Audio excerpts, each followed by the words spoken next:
แต่ถ้ามามือหนึ่งข่อยเทรดจักเถื่อปกติแล้วมือหนึ่งข่อยจะเทรดอยู่3เถื่อเสาร์สวยแรงเนาะบางมื้อถ้ามีเวลาว่างข่อยก็เข้าเบิ่งฮอบเดึกนำเนาะคือมื้อนี้ข่อยก็เข้าเทรดฮอบเดึกเดี๋ยวให้เบิ่งวิธีการเทรดของข่อยเนาะ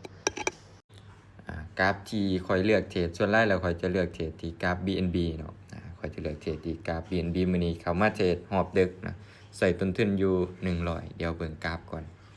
โอ้น่าจะไซด์เวย์ละเนาะตามการวิเคราะห์ของข่อยนี่น่าจะไซด์เวย์เนาะต้นทุน100เนาะข่อยจะแบ่งไป2ออเดอร์ได้ออเดอร์แรกข่อยจะไปจาก40เหรียญเนาะ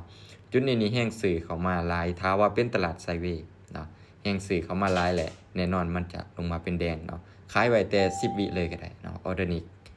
ขายไว้แต่10วิเลย40เหรียญเนาะถ้าเบิ่งเด้อวินแน่นอนอุ้ยแบตเบิดเบิ่งแบตจะอยู่ฮอดบ่เนาะตอนนี้แบตก็เบิดแล้วเนาะ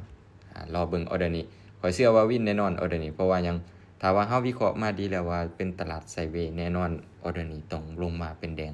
เพราะว่ายังมันจึงจะลงมาเป็นแดงในช่วงนี้นี่แห้งซื้อเข้าไปหลายแล้วเนาะ3เขียวเนาะแล้วก็ออเดอร์เราถ่าลงมาเป็นแดงอีกการันตีได้เลยว่าออเดอร์นี้จะวินเนาะ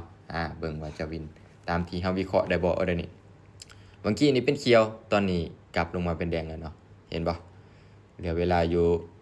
4วิตอนนี้3 2 1สวยงาม1ออเดอร์ตอนดึกเนาะเห็นบ่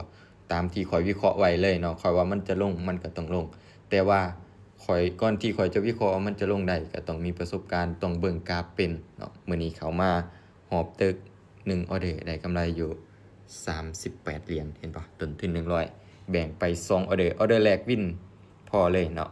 ออเดอร์แรกวินก็พอเลยหอบดึก